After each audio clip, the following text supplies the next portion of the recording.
The man accused of shooting two Minnesota lawmakers, and their spouses while posing as law enforcement was arrested last night in what's being called the state's largest manhunt ever.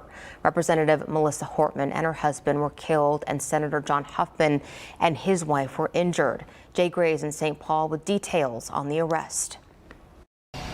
Well, we continue to see people adding to a memorial here just outside of the Capitol, and really they've been showing up since before the sun rose here, bringing flowers, some with candles, notes, flags. This to honor the victims. Representative Melissa Hortman, her husband Mark, who were killed in the attack, and then colleagues wounded, Senator John Huffman and his wife Yvette. They were hunted down, according to police, by Vance Bolter, the man who was captured last night after more than 40 hours on the run. He was captured in a wooded area not that far from his home, about 50 miles from Minneapolis, where the shootings took place.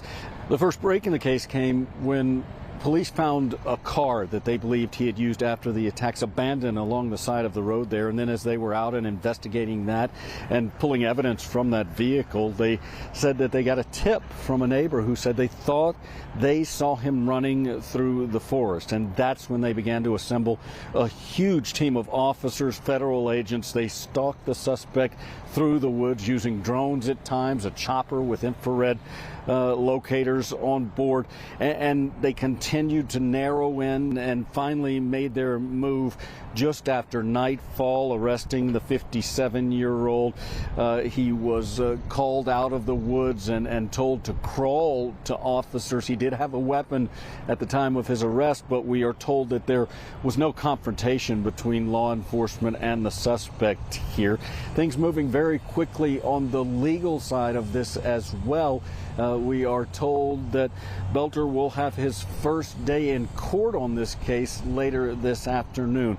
So a lot of relief, obviously, that he has been captured here, but still a lot of grief for so many in the Twin Cities as they work through what's happened. That's the very latest from here in St. Paul. I'm Jay Gray, NBC News.